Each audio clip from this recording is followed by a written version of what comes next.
नमस्कार दोस्तों, आप लोगों का फिर से स्वागत है आपके अपने चैनल OneExam.in पर। आज की क्लास MCQ की क्लास है अपनी। MCQ सीरीज़ जो क्लास चल रही है हमारी, उसी में ये अगला पार्ट आ गया आपके सामने।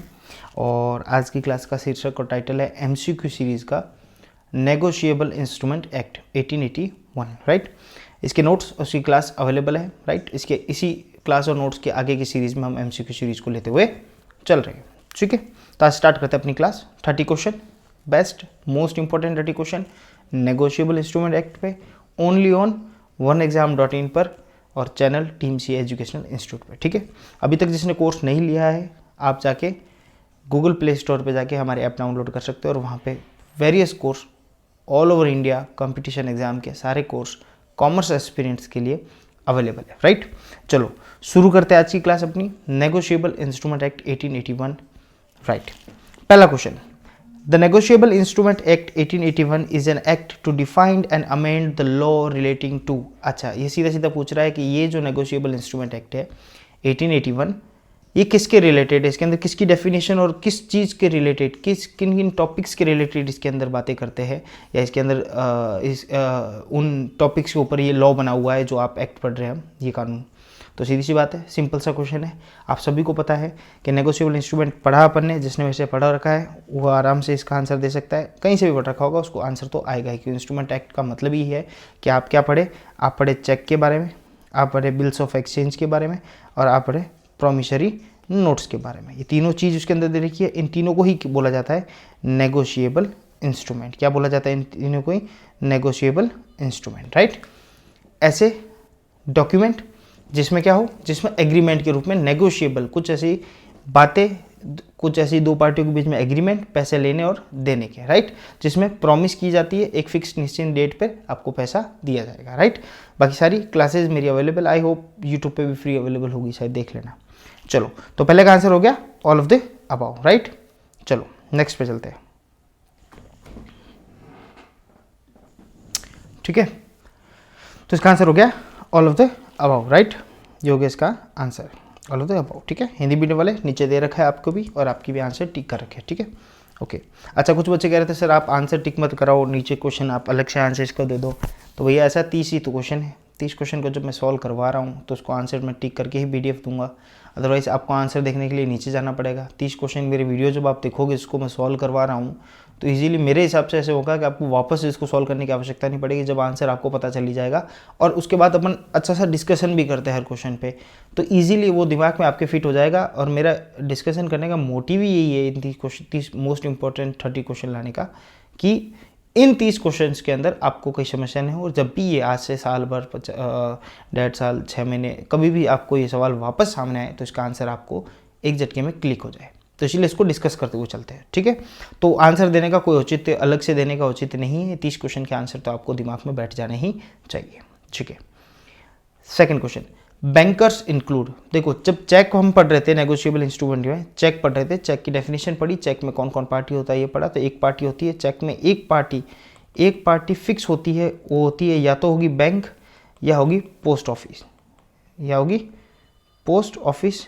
ये या पोस्ट ऑफिस की भी आपको पता है, पोस्ट ऑफिस में सेविंग अकाउंट खुलता है, तो ये हो सकता है पोस्ट ऑफिस की बैंकिंग हो, ठीक है, या उससे भी पैसा निकल सकता है। और यह होगी आपकी बैंक, ठीक है। तो बैंकर, इनको बोला जाता है, इस वन पार्टी को, चेक के अंदर एक पार्टी को बोला जाता है बैंकर। इस पार्टी का नाम होता है बैंकर। बैंकर में दोनों आ जाएंगे, बैंक भी आ जाएगा और पोस्ट ऑफिस सेविंग अकाउंट का बैंक भी आ जाएगा, राइट। तो इसमें पूछा बैंकर्स इंक्लूड्स, डेफिनेशन पूछा हुआ बैंकर में क्या क्या इंक्लूड है। Any person acting as employ of an bank, नहीं, एम्प्लॉय, बैंक का एम्प्लॉय कैसे बैंकर हो जाएगा, नहीं। Any person acting as a banker, ठीक है। एनी पोस्ट ऑफिस अकाउंट, बिल्कुल सही बात है, यही इसका आपका सही आंसर है। यानी bank plus saving, post office saving account bank भी इसके अंदर इंक्लूड है, ठीक है, ओके। उसके बाद तीसरा चौथा सर गलत क्यों है, कि यहाँ पे एजेंट की बात करी, बैंक की खुद की बात नहीं करी। तो बैंक ही होगा, बैंक का एजेंट है, उसके एम्प्लॉय सब में क्या मतलब, बैंक खुद होना चाहिए हमारे साथ डीलिंग है, तभी हम उसको बैंकर मानेंगे। ये MD ऑफ एनी बैंक कोई मतलब नहीं है, इसका कोई मतलब नहीं है, ठीक है। यानी चंद्रा कोचर से हमें कोई मतलब नहीं, ICICI बैंक से हमें मतलब है, ठीक है।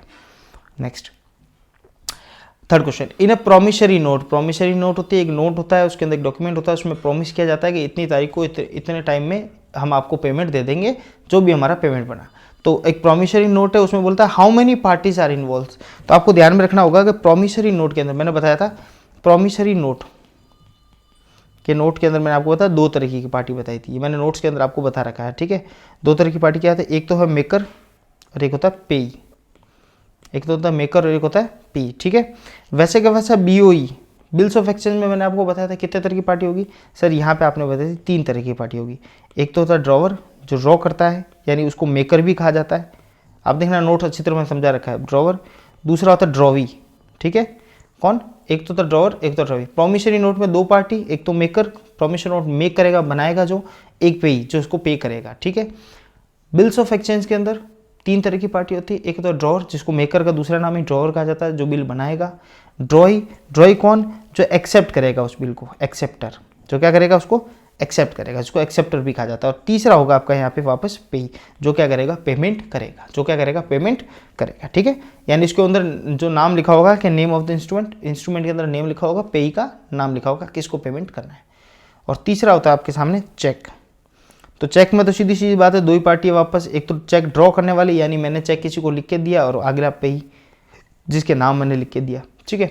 तो इस तरीके से जो भी पेबल ऑन डिमांड किसके नाम से कर रहा है ये सारी बातें हो जाएगी, ठीक है। सवाल पे आते हैं, सवाल बोलता है प्रॉमिसरी नोट में कितनी पार्टियां होती है। तो आपको इन ऐसे सवालों के जवाब को आपको दिमाग में रखना पड़ेगा और इस तरीके से पार्टियां देखनी पड़ेगी। जब आप नेगोशिएबल पढ़ते हो तो आपको ये समझना पार्टियां कितने प्रकार की होती है, पर्टिकुलर इंस्ट्रूमेंट में कौन कौन क्या क्या होता है, कंसेप्ट सी बात है और कंसेप्ट मैं आपको क्लियर करवा चुका हूँ अपने वीडियोस के अंदर, राइट। तो यहाँ पे सवाल, यहाँ पे मोटिव एमसीक्यू सीरीज चलाने का यही है कि आपको ये पता चले कि सवाल किस तरीके से आते हैं। अब प्रॉमिसरी नोट में सवाल आ गया कि भैया पार्टी कितने प्रकार की होती है ये बताए।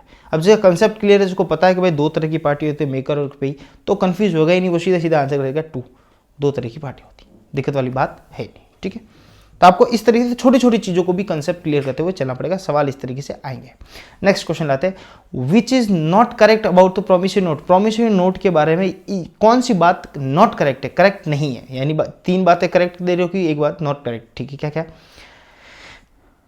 पहली बात बता दूं, प्रॉमिसरी नोट हो या बीओई हो या चेक हो, इन सब के बारे में एक मैंने कॉमन सी बात अपने नोट्स के अंदर और क्लास के अंदर समझाई थी मैंने, क्या ये क्या होने चाहिए भैया, ये रिटर्न में होने चाहिए, बिल्कुल सर रिटर्न होना चाहिए, ये स्टाम्प्ड होने चाहिए, इनके ऊपर स्टाम्प्ड होनी चाहिए, डेटेड होने चाहिए, अनकंडीशनल होने चाहिए। ये भी बताया था मैंने आपको कि कोई कंडीशनल ये होगा तो पेमेंट देंगे, यार ऐसा शनिवार को छुट्टी होगी तो पेमेंट देंगे, या फिर होली शनिवार को आएगी तो पेमेंट देंगे, ऐसे कोई कंडीशन नहीं डाल सकते। अनकंडीशनल होना चाहिए, पेमेंट देना मतलब देना, और मनी में ही होना चाहिए हमेशा, और सर्टेन होना चाहिए, मनी के साथ साथ सर्टेन, यानी ऐसा नहीं बोले कितना पैसा जितने चांद सितारे इस दुनिया में उतने पैसे तुम्हें दे दूंगा, तो वो सर्टेनिटी नहीं है ना, कितने चांद सितारे जितनी आज बारिश होगी उतना भर के पैसा दे दूंगा, ऐसा तो ना होगा। एक सर्टेन अमाउंट होना चाहिए और पैसा होना चाहिए, पैसा ही होना चाहिए, इसके अलावा कोई दूसरी बात नहीं होनी चाहिए, ठीक है। तो ऐसा नहीं हो सकता कि तू मुझे माल दे मैं इसके बदले में तुझे ज़बान देता हूँ, और ज़बान नहीं, पैसा देने की ज़बान दे, पैसा देता कि नहीं देता, तो इस तरीके से। तो इसमें क्या नहीं है, पहली बात नीचे से स्टार्ट करते हो कि पहला ही आंसर है इसलिए नीचे से स्टार्ट करवा रहा हूँ, सीधी सी बात है। ये साइन होनी चाहिए, बिल्कुल साइन होनी चाहिए, बिल्कुल स्टैम्प्ड होनी चाहिए, साइन होनी चाहिए, ये समझ लो आप, ठीक है। राइटिंग में होनी चाहिए, बिल्कुल ये तो कंडीशन है ही है। अमाउंट मेंशन होना चाहिए, वो कंटेंट द अमाउंट मेंशन, जो भी अमाउंट है वो अमाउंट मेंशन होना चाहिए, यानी सर्टेनिटी होनी चाहिए, अमाउंट पैसा कितना दे रहे हो वो तो लिखा हुआ होना ही चाहिए। कंडीशनल होना चाहिए, इट कंटेन्स कंडीशनल मार्केट, बिल्कुल नहीं साहब, ये कंडीशनल तो हो ही नहीं सकता, ये है खुद ही क्या होना चाहिए, अनकंडीशनल होना चाहिए, कंडीशनल नहीं हो सकता। तो आंसर क्या हो जाएगा, फर्स्ट वॉज रॉन्ग आंसर, ठीक है, यानी रॉन्ग ऑप्शन, अनकंडीशनल नहीं, कंडीशनल नहीं हो सकता, ठीक है, कोई शर्त नहीं हो सकती उसमें, तो कोई शर्त नहीं, आपको बिना शर्त पैसा देने है, तो अनकंडीशनल, ठीक है। Next 5th, the negotiable instrument act 1881 extend to, negotiable instrument act 1881 extend to, ये एक्सटेंड कहाँ तक है, क्या all over India except Jammu and Kashmir, ये पहले होता था भैया, आजकल नहीं है, आजकल आंसर होता है ऑल ओवर द इंडिया, ठीक है, जैसे पूरे भारत में लगता है, अब कश्मीर वाला मुद्दा खत्म हो चुका है। चलो, a cheque is a bills of exchange and has defined under, cheque मैंने आपको नोट्स के अंदर स्पेशली नोट करके भी लिखवाया था, नोट्स के अंदर नोट करके लिखवाया था और नीचे बताया भी था कि चेक और बिल्स ऑफ एक्सचेंज में सिर्फ 2 पॉइंट की डिफरेंस है। 3rd और 4th पॉइंट क्या डिफरेंस था, चेक और बिल्स ऑफ एक्सचेंज है। चेक खुद बिल्स ऑफ एक्सचेंज ही है एक तरीके का, इसी का ही पार्ट है, लेकिन इन दोनों को अलग अलग करता है, तो 2 चीज़ें अलग अलग करते हैं। 2 पॉइंट था, एक पॉइंट तो ये था कि ये हमेशा ड्रॉ होगा एक स्पेसिफाइड बैंक में अंदर, और बैंक के अंदर बैंक का होना जरूरी है, यानी पोस्ट ऑफिस या बैंक का होना जरूरी है। इसके अंदर बिल्स ऑफ एक्सचेंज में ऐसा कोई सिस्टम नहीं है, बैंक में जाने की आवश्यकता इतनी नहीं है, मतलब कंपलसरी नहीं है। और चेक में तो बैंक ही होगी एक पार्टी, ठीक है। दूसरी बात क्या थी, ये हमेशा पेबल ऑन डिमांड होगा। क्या होगा? Payable on demand. Payable on demand का मतलब क्या होगा? पेबल ऑन डिमांड का मतलब हो गया चेक आप लेके जाओगे तभी आपको पेमेंट मिलेगा, यानी आप डिमांड करोगे तो ही पेमेंट मिलेगा। घर बैठे बैठे मैंने किसी को चेक दे दिया, उसका चेक उसके घर पे पड़ा है, तो पेमेंट उसके खाते में नहीं आएगा। वो चेक लेके जाएगा, बैंक में जाके डिमांड करेगा, चेक रखेगा कि भैया ये पेमेंट मुझे चाहिए, तब उसको पेमेंट मिलेगा, अदरवाइज नहीं। तो ये दो डिफरेंस है, उसके कारण चेक और बिल्स ऑफ एक्सचेंज में डिफरेंस है, बाकी चेक भी बिल्स ऑफ एक्सचेंज ही है, राइट। तो बोलते हैं इसकी डेफिनेशन कहाँ दे रखी है? इसकी डेफिनेशन कहाँ दे रखी है? सीधी सी बात है, नेगोशिएबल इंस्ट्रूमेंट एक्ट पढ़ रहे तो नेगोशिएबल इंस्ट्रूमेंट एक्ट 1881 में दे रखी है, ठीक है, ओके। ये इनका डिफरेंस इंपॉर्टेंट है, इसलिए इस तरीके का क्वेश्चन डाला गया, ध्यान रखना है। ये मैंने खाली ये बताने के लिए क्वेश्चन नहीं डाला, इसका डिफरेंस इंपॉर्टेंट है। Next, when the day on which a promissory note or bills of exchange is at maturity is a public holiday, the instrument shall be deemed to be due। अगर जिस दिन, जैसे कि मैंने बोल दिया कि 18 तारीख को आपका 18 कुछ भी लिख दो ना, 18 जनवरी ले लो, 18 जनवरी 2022 ले लो, इस दिन को आपका चेक प्रॉमिसरी नोट की जो मैच्योरिटी टाइम 3 महीने 4 महीने जितना भी मैंने कह दिया, वो 18 तारीख को खत्म हो रही है, और इसी दिन पब्लिक हॉलीडे हो गया। क्या हो गया? पब्लिक हॉलीडे हो गया, छुट्टी हो गई, जैसे कोई त्यौहार आ गया या पब्लिक हॉलीडे हो गया, कुछ भी हो गया, छुट्टी हो गई, ठीक है, सरकारी छुट्टी है। तो 18 जनवरी को सरकारी छुट्टी हो गई, तो अब भैया कब मिलेगा? या फिर इसकी मैच्योरिटी डेट ये समझ लो ना, 26 जनवरी सबसे बेस्ट है, 26 जनवरी मान लो, और पब्लिक हॉलीडे हो गई उस दिन, तो कब मिलेगा? तो आप इसका आंसर है, देखो आंसर तो बहुत स्वीट सा है कि 26 जनवरी को जब भी ऐसी कोई सिचुएशन आ जाए जब मैच्योरिटी डे पे अगर आपका उस दिन पे मैच्योरिटी हो रहा है, जिस दिन पे पब्लिक हॉलीडे हो, तो उसके just next the next preceding day, अगला दिन जो हॉलीडे का अगला दिन होगा, जैसे 27 तारीख है तो 27 तारीख आपकी मैच्योरिटी मानी जाएगी, 26 तारीख नहीं मानी जाएगी, यानी आपका पेमेंट 27 अगले दिन करना है। अगर सर अगले दिन भी छुट्टी होगी तो 2 दिन की लगातार कई बार होती है ना, तो उससे अगले दिन 28 तारीख, ठीक है, तो नेक्स्ट डे होगा, पहले वाला दिन नहीं होगा। तो इसका आंसर होगा on the next day, next preceding business day लिखा हुआ है, यानी अगर वो भी छुट्टी वाला दिन हो गया तो उसको काउंट नहीं करेंगे, बिजनेस डे को ही काउंट करेंगे। Answer is B. A negotiable instrument dated 30th August 2017, 30 अगस्त 2017 का दिन था जब ये एग्रीमेंट, ये नेगोशिएबल इंस्ट्रूमेंट जो भी हमारे बीच में साइन हुआ, और is made payable 3 month from the date, और बोल दिया इस आज से 3 महीने बाद आपको पेमेंट हो जाएगा। इस तरीके से होता है, आज पेमेंट की डेट की हमारे एग्रीमेंट साइन में हुआ और हमने बोल दिया नेगोशिएबल साइन हो गया, और हमने बोल दिया 3 महीने बाद, प्रॉमिसरी नोट दे दी, 3 महीने बाद आपको पेमेंट मिल जाएगा। तो बताओ मैच्योरिटी डेट क्या है? इस तरीके का भी सवाल आएगा, 100% इस तरीके का सवाल आएगा नेगोशिएबल में से। तो 3 महीने बाद पेमेंट होना है, तो 3 महीने बाद यानी 30 अगस्त से 3 महीना कितना, अगस्त के बाद क्या आता है, जून जुलाई अगस्त सितंबर, ठीक है, अक्टूबर नवंबर, यानी 30 नवंबर 2017, यहाँ 3 महीने पूरे हो रहे हैं, आपके 3 महीने पूरे हो रहे हैं। लेकिन आपको हमेशा ध्यान रखना है, इस क्वेश्चन को डालने का ही मतलब ये था कि जब भी नेगोशिएबल इंस्ट्रूमेंट में जो दिन पूरा होने वाला होता है उससे 3 दिन का हमें क्या मिलता है, प्लस 3 डे क्या मिलता है, ग्रेस पीरियड मिलता है। इसको क्या बोलते हैं? ग्रेस पीरियड बोलते हैं। क्या बोलते हैं? 3 डे ग्रेस पीरियड।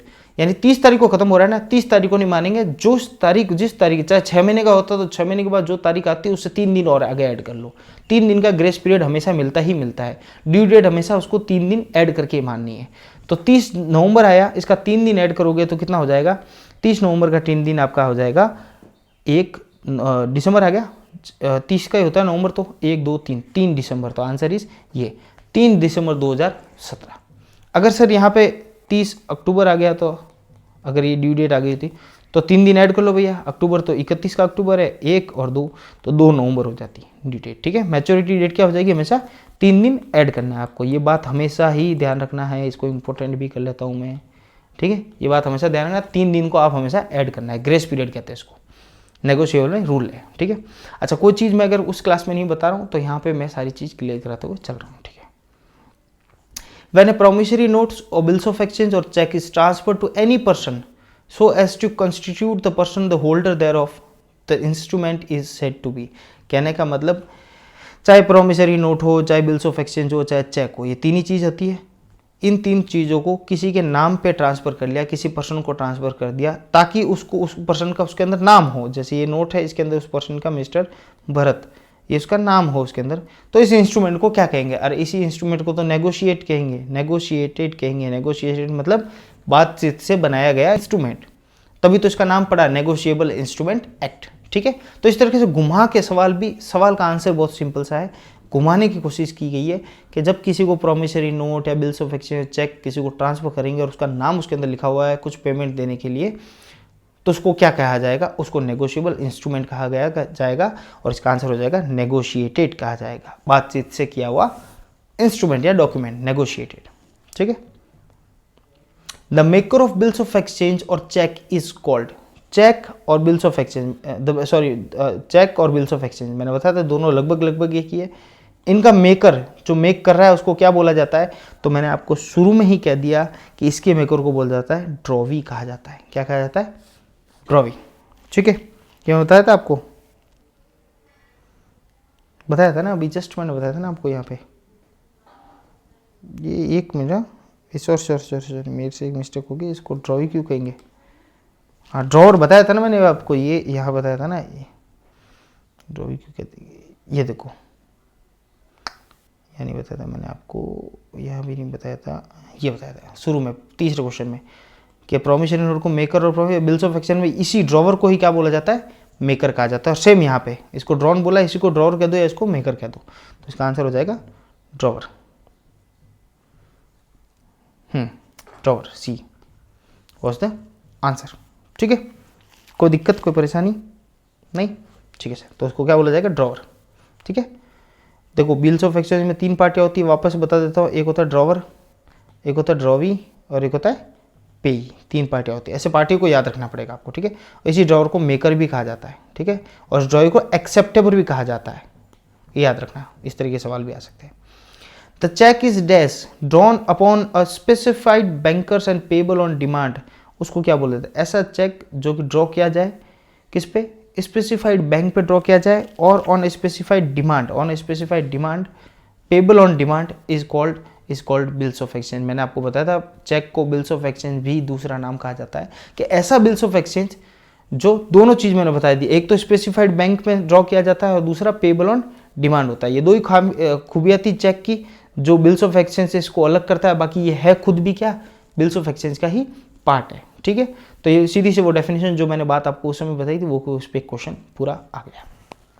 ठीक है, वीडियो अटक रहा था ना, ये अटक रहा है क्या? चलो, what is not true about the bills of exchange. Bills of exchange के बारे में क्या सत्य नहीं है, क्या सत्य नहीं है, वो की वो बात आ गई। सेम है, चाहे बिल्स ऑफ एक्सचेंज हो, चाहे प्रॉमिसरी नोट हो, चाहे चेक हो। 3 बातें, ये सारी बात होनी चाहिए। रिटर्न में होना चाहिए भैया, साइंड होना चाहिए, सर्टेन सम ऑफ मनी, उसमें मनी का अमाउंट लिखा हुआ होना चाहिए, और कंडीशनल नहीं हो सकता। वो क्या होगा? अनकंडीशनल ही होगा हमेशा। चाहे बिल्स ऑफ एक्सचेंज हो चाहे प्रॉमिसरी नोट हो, हमेशा अनकंडीशनल ही होगा। 13th, the person who is directed by the maker of the bills of exchange or check is to pay the called। यानी इसमें क्या बोला गया? इसमें बोला गया है कि भैया जो आदमी मेकर, मैंने बताया था बिल्स ऑफ एक्सचेंज के 3 पार्ट, या फिर बता रहा हूँ, ड्रॉवर, ये ड्रॉई और ये पेई। ये तो चेक, ये तो बनाने वाली मेकर हो गया, ये इसको इंस्ट्रक्ट करेगी, डायरेक्ट करेगी। The person who directed by the maker, maker के द्वारा डायरेक्शन प्राप्त किया गया, किसने? उस अगले आदमी ने। उसको क्या कहा जाएगा कि भैया इस आदमी को पे करना है, इस आदमी को पे केयर करना है। और ये बोलेगा कौन? जो बिल्स ऑफ एक्सचेंज बनाएगा, मेक करेगा, राइट। तो इसको क्या बोला जाता है? इसको ड्रॉवी बोला जाता है, और दूसरा नाम इसका बोलता है एक्सेप्टर भी कहा जाता है। तो आंसर हो जाएगा ड्रॉई बी। ठीक है, बेसिक कंसेप्ट चीज समझ में आ गई। नेगोशिएबल के सारे आंसर सॉल्व होने जाएंगे। The person name in the instrument to whom or to whose order the money is by the order directed to be paid is called. जिसका नाम लिखा गया है उसके अंदर, जिसका नाम लिखा गया है बिल्स ऑफ एक्सचेंज के अंदर, इंस्ट्रूमेंट के अंदर, यानी जिसका नाम लिखा गया है उस इंस्ट्रूमेंट के अंदर, जैसे मिस्टर भरत लिखा गया है यहाँ पे, तो पेमेंट किसको होगा? भैया इसी को होगा। अगर इसको नहीं दोगे, ये किसी और को डायरेक्ट करेगा, तो उसको होगा पेमेंट। जिसका नाम होगा उसी को पेमेंट होता है। उसको क्या कहा जाता है? उसे पेई कहा जाता है। क्या कहा जाता है? पेई, जो पैसा लेने वाला है। ठीक है, तीनों को बता, ड्रॉवर बता दिया, ड्रॉई बता दिया, पेई, तीनों की डेफिनेशन भी होगी।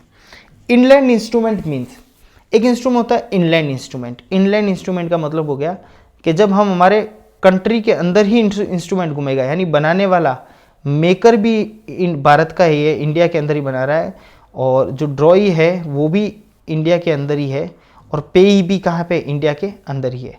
तो ये सारे चीज़ यहाँ इंडिया के अंदर है। इनलैंड, इनलैंड मतलब भारत की ज़मीन पर, इनलैंड अपनी लैंड के अंदर, तो उसको इनलैंड इंस्ट्रूमेंट कहा जाता है। और उसमें से कोई भी पार्टी बाहर की होगी तो रेजिडेंट आउटसाइड होगी तो उसको इनलैंड नहीं कहा जाएगा।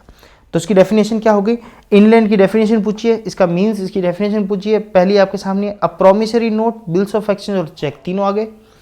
Drawn or made in India and made payable or drawn upon any person resident in India shall deem to be inland, यानी वो भारत में रहता हो, बनाने वाला भी इंडिया में हो, करने वाला भी सब इंडिया हो, लेने वाला भी इंडिया में हो, तो उसको इनलैंड इंस्ट्रूमेंट कहते हैं, भारत के अंदर वाला इंस्ट्रूमेंट कहते हैं। Answer is first. ठीक है, यहाँ देख लो, यहाँ सेकंड में आउटसाइड इंडिया आ गया, दूसरे में क्या हो गया, ड्रॉन आउटसाइड इंडिया। या तो ड्रॉन आउटसाइड इंडिया किया है या लेने वाला आउटसाइड इंडिया, तो इनलैंड नहीं होगा, वो क्या हो जाएगा, इनलैंड के लिए सारे चीज यहाँ पे क्या होनी चाहिए, व्यवस्था भारत के अंदर ही होनी चाहिए।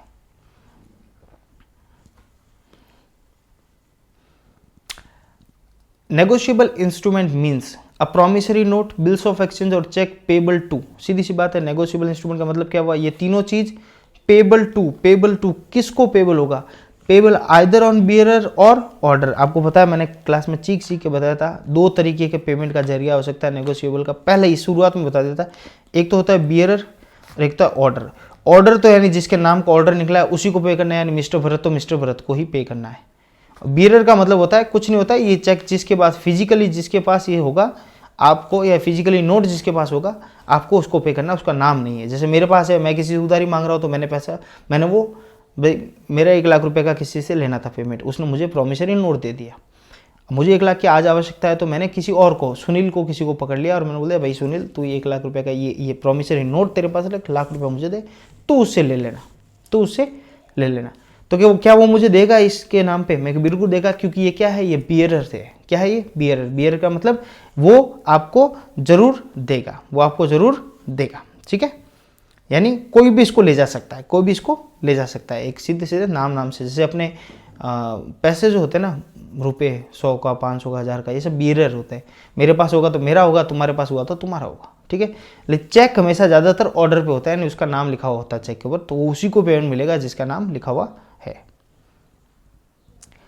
A negotiable instrument is freely transferable by delivery. It is a bearer instrument. ये बताया था अभी, जस्ट बताया मैंने आपको, जस्ट बताया, इसकी डेफिनेशन भी आ गई। नेक्स्ट कि बियरर इंस्ट्रूमेंट क्या होता है, जो फ्रीली ट्रांसफरेबल हो एक जगह से दूसरी जगह, खाली डिलीवरी से, बाय डिलीवरी, यानी एक जगह से दूसरी जगह डिलीवरी से भेज दिया तो उसे क्या बोला जाएगा, बियरर। ठीक है, अब जैसे हिंदी में यहाँ पे ले जाने वाला, ले जाने वाला, ठीक है, मतलब फिजिकली आराम से ले जा सकते हैं। ठीक है, तो थोड़ा ट्रांसलेशन में मिस्टेक है, लेकिन आप इसकी भावनाओं को समझ जाओगे, इसको बोलते हैं बियरर चेक। और आप हिंदी मीडियम वाले भी इसको बियरर नाम से याद रखोगे तो लॉ के अंदर हर जगह आपको ये हेल्प करेगा। एक बार समझने की जरूरत है, एक बार समझ लिया तो वापस आपको ये जब भी आएगा आपको किसी प्रकार की टेंशन नहीं होगी, ईजिली आप इसको दिमाग में आपका बैठ जाएगा, क्योंकि आपने इसको समझ लिया है बियरर होता क्या है। ठीक है, तो इसकी होगी definition. The number of parties of a bills of exchange आपको पता ही चल गया है। Bills of exchange, promissory note का सवाल आया था, promissory note number of party कितनी थी, 2। बिल्स ऑफ एक्सचेंज में सर 3 पार्टी, आप बार बार बता चुके हो। कौन सी सर, एक तो ड्रॉवर, एक ड्रॉवी। सर इतना मत बताओ हमको, रट लिया हमने तो इसको एक पे ही, ये तो मेरा टारगेट है कि तुम्हारे दिमाग में बैठ जाए। 3 पार्टियाँ। The number of party of promissory note, वापिस क्वेश्चन आ गया, सेम क्वेश्चन है, 2। ठीक है, सेक्शन 4, अब इसको सेक्शन याद रखना आप एक बार, सिर्फ ये 3 सेक्शन याद रख लेना और कुछ नहीं। इस पर क्वेश्चन कहीं ना कहीं क्वेश्चन कंपटीशन एग्जाम आ रखा है, इसलिए मैंने डाल दिया कि नेगोशिएबल इंस्ट्रूमेंट एक्ट जो 1881 है, ठीक है ना, इसको देख लेना। ठीक है, इसमें थोड़ा सा गलत लिख दिया, तो इसके अंदर सेक्शन जो 4 है वो तो है प्रॉमिसरी नोट की, वो किसको बताता है, प्रॉमिसरी नोट। इसकी सेक्शन जो 5 है वो बताती है बिल्स ऑफ एक्सचेंज, और इसी की सेक्शन 6 है जो बताती है चेक के बारे में। ठीक है, तो ये 3 सेक्शन है। ठीक है, section 4 promissory note, 5 bills of exchange, और एक सीरीज में ये 6 चेक के लिए। 3 सेक्शन याद रख लेना, ऐसा सवाल एक बार आ चुका है। तो ये सेक्शन 4 किसके लिए है, हमारे लिए प्रॉमिसरी नोट के लिए। ठीक है, इसके लिए सेक्शन 5 और इसके लिए सेक्शन 6। ठीक है जी sir. When did the negotiable instrument act come into force? याद रखना इसकी तारीख है 1 मार्च 1882, याद रखना 1 मार्च 1882, मैंने नोट्स में 1881 लिखवा दिया था तो उसको चेंज कर देना, 1882 है, ठीक है। 1882 में ये लागू हो गया था, भारत के अंदर लागू हो गया था 82 में। इसको एक्ट को बोला जाता है 1881 है बोला जाता है, लागू ये 82 में 1 मार्च को हुआ था, ठीक है। तो ये डेटा तो आपको याद रखनी है। When this is crossed with the two parallel line or with accounts pay only etc तो crossing the noses।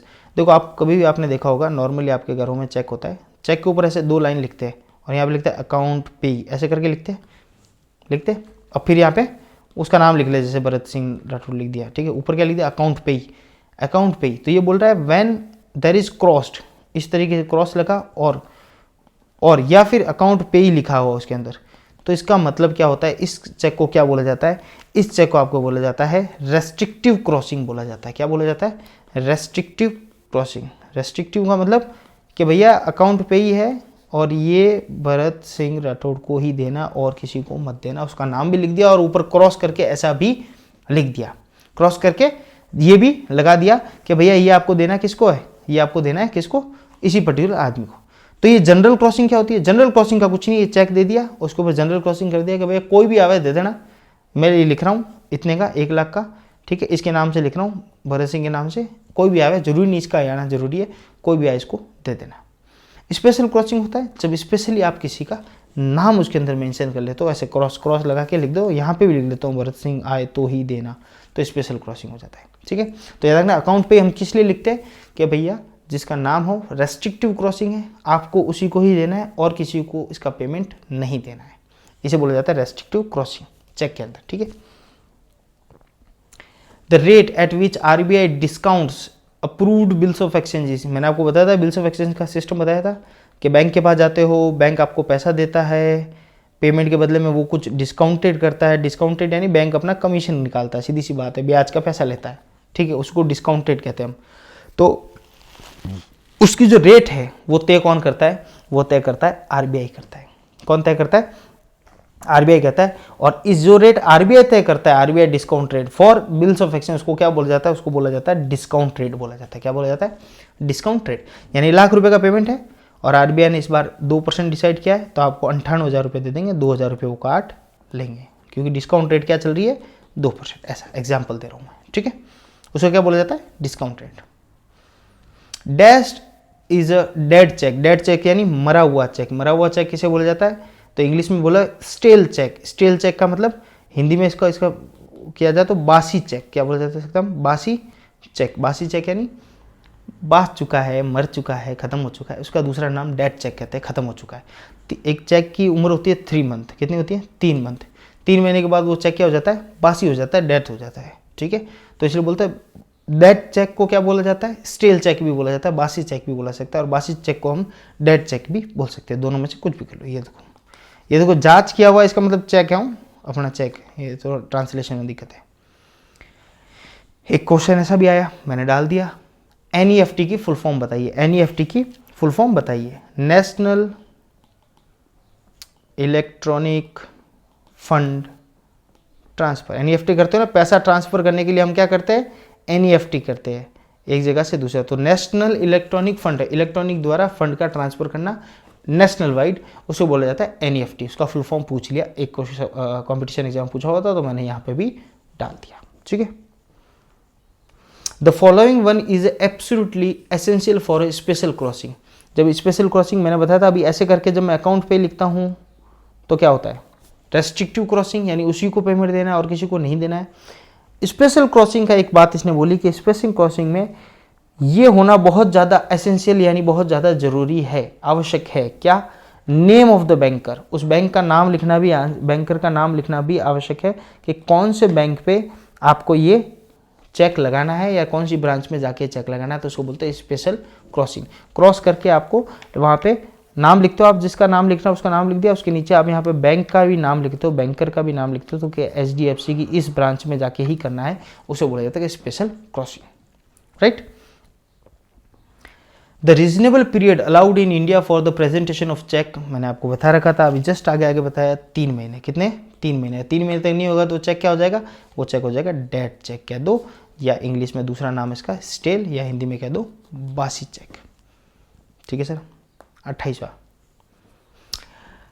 If a minor draw endorse deliver or negotiate negotiable instrument it binds, मैंने आपको contract act, Indian contract का video भी पढ़ा था मेरा, तो उसमें बताया कि कॉन्ट्रैक्ट करते हैं ना, इंडियन कॉन्ट्रैक्ट एक्ट 1872 में लिखा हुआ है कि माइनर के साथ कोई भी कॉन्ट्रैक्ट करोगे वो कॉन्ट्रैक्ट क्या हो जाएगा, वॉइड एब इनिशियो। क्या होता है, वॉइड एब इनिशियो, यानी शुरू से void from beginning, void from beginning. Void from beginning का मतलब है शुरू से ही वो क्या है, नल एंड वॉइड है, वन जीरो, उसका इफेक्ट जीरो होगा। कि माइनर के साथ जो 18 साल से कम आयु का आदमी है, माइनर है, उसके साथ किसी प्रकार का एग्रीमेंट या कॉन्ट्रैक्ट नहीं हो सकता, किसी प्रकार का कॉन्ट्रैक्ट नहीं हो सकता। इसने बोला अगर माइनर को ड्रॉ करे, डिलीवर करे, एंड्रोस करे, नेगोशिएट करे नेगोशिएबल इंस्ट्रूमेंट इंडिया के अंदर, तो उस माइनर को या दूसरी पार्टियों को क्या वो आपस में बाइंड कर सकता है, क्या उस आपस में उन लोगों को बाध्य कर सकता है क्या? तो उसका आंसर होता है यस, सारे को कर सकता है, लेकिन एक्सेप्ट माइनर, माइनर को कभी भी आप बाध्य नहीं कर सकते, क्योंकि माइनर के साथ एग्रीमेंट हो ही नहीं सकता, तो उसको बाध्य करने का सवाल ही नहीं उठता। कोर्ट के जब आप केस लेके जाओगे और कोई माइनर निकल गया तो उसके साथ एग्रीमेंट हो ही नहीं सकता, तो उसको बाध्य कर ही नहीं सकते। तो आंसर हो जाएगा ऑल द पार्टी, दूसरी सारी पार्टी आपस में बाध्य हो जाएगी, लेकिन जो माइनर होगा ना वो छूट जाएगा, उसके ऊपर किसी प्रकार का बाध्य नहीं होगा। जैसे पार्टनरशिप में आपने पढ़ा होगा minor can become partner, minor partner बन सकता है क्या? पहला सवाल, नहीं बन सकता। दूसरी बात, हाँ बन सकता है, लेकिन सिर्फ प्रॉफिट्स में, लॉस में नहीं बन सकता। वो पार्टनरशिप किस में बन सकता है? माइनर प्रॉफिट में पार्टनर बन सकता है, ठीक है, लॉस में नहीं बन सकता। ओके, समझ आई? Which of the following are not the negotiable instrument as defined by the statute, यानी इस नेगोशिएबल इंस्ट्रूमेंट एक्ट के अंदर इनमें से कौन सा नेगोशिएबल एक्ट के अंदर डिफाइन नहीं किया गया है या नेगोशिएबल इंस्ट्रूमेंट एक्ट के अंदर नहीं आता। तो देखो ये तीन तो आते ही है, सुबह से पढ़ रहे हैं अपन, सुबह से मतलब जब से वीडियो स्टार्ट हुआ तब से पढ़ रहे हैं, तीन तो आते ही है। बैंकर्स नोट का ही नाम सुना क्या आपने? कहीं नहीं आता, तो बैंकर्स नोट इसका पार्ट नहीं है। बैंकर्स नोट बैंक का इंटरनल पार्ट है, इसका पार्ट नहीं है, ठीक है। तो आंसर हो गया ए, कि उसमें पूछा क्या? Not. Last, the negotiable instrument amendment bill 2017, ध्यान रखना नेगोशिएबल में 1881 में आया था, लेकिन उसका अमेंडमेंट अभी 2017 में एक अमेंडमेंट बिल आया है। उस अमेंडमेंट बिल के तहत इसमें क्या किया गया? कुछ फेरबदल किए गए, कुछ चीज़ों को, नई चीज़ें, बहुत साल पुराना था चेक एक्ट, उसमें नई चीज़ें अमेंडमेंट सुधारा किया गया। उसमें एक प्रोविजन इंसर्ट किया गया है कि allowing a court trying an offense relating to check bouncing to direct the drawer, person who is writing the check, to pay interim compensation to the complainants, the interim compensation will not exceed -% of the check amount। देखो क्या हुआ, ए ने B को दिया check, क्या दिया? Check. Check हो गया भैया यहाँ बाउंस, ये आपने सुना होगा, चेक बाउंस होते हैं, पहले भी होते थे। अभी 2017 में इस बिल के अंदर चेंज किया, इस नेगोशिएबल एक्ट के अंदर चेंज किया और बोल दिया कि इस प्रकार से अगर कोई चेक बाउंस हो जाता है तो कोर्ट को एक पावर दे दिया गया है कि कोर्ट क्या कर सकती है, जैसे मिस्टर ए ने बी को चेक लिखा है और बी को चेक मिला, बैंक में लगाया और बाउंस हो गया और कोर्ट में चला गया केस, कोर्ट में केस चला गया, चेक बाउंस हो गया, तो कोर्ट ए को कह सकती है कि भैया अपना जो अमाउंट था आपका, जितना भी अमाउंट था, जैसे कि 1 लाख का अमाउंट का चेक था, तो उसका भैया 20%, कितना? 20%, नॉट एक्सीडिंग 20%, 20% तो तू उसको, यानी 20,000 रुपये तो अभी के अभी उसको दे। बाद में पता चलेगा कि चेक असली था, नकली था, क्या था, कुछ भी। एक इंटरिम कंपेंसेशन आपको देना पड़ेगा, कितना? 20% ऑफ द चेक अमाउंट, जितना भी चेक अमाउंट है उसका 20% देना पड़ेगा। एक नया प्रोविजन ऐड कर दिया 2017 के नेगोशिएबल इंस्ट्रूमेंट अमेंडमेंट बिल 2017 के अंदर, राइट। यानी अगर चेक बाउंसिंग वाली सिचुएशन आ जाती है तो 20% आपको देना ही पड़ेगा उस अगली पार्टी को जो कंप्लेन आपके खिलाफ करे, उस कंप्लेनर। किसको? कंप्लेंट, कमीशन टू कंप्लेनर, उस कंप्लेनर को कमीशन देना पड़ेगा, ठीक है। हिंदी मीडियम इसको पढ़ लेना आप। कितना आंसर कितना है? 20%। याद रखना ये नई चीज़ है एकदम, तो नई है, लेटेस्ट है, तो थोड़ी इंपॉर्टेंट भी है, ठीक है। ओके, तो यहाँ पे 30 सवाल अपने पूरे हुए। आई होप मैंने बताई जो बात आपको समझ में आई होगी। 30 सवाल अपने यहाँ पे पूरे कर लिए हैं। नेगोशिएबल इंस्ट्रूमेंट एक्ट इंपॉर्टेंट है, लॉ का एक पार्ट है, थोड़ा सा इंपॉर्टेंट रखता है, तो उसको आपको पढ़ना है। उसके साथ साथ अपन मिलते हैं नेक्स्ट क्लास में, जो नेक्स्ट टॉपिक के साथ, जो भी टॉपिक होगा उसके साथ मिलते हैं। कोशिश करूंगा, लॉ का ही चल रहा है तो लॉ का इसको कंटिन्यू रखूँ, नहीं तो फिर देखेंगे जो आएगा, जो अपना मन को भाया मैंने वो क्लास लिया, ठीक है। चलो, बहुत बहुत धन्यवाद और लाइक और सब्सक्राइब कीजिएगा जरा।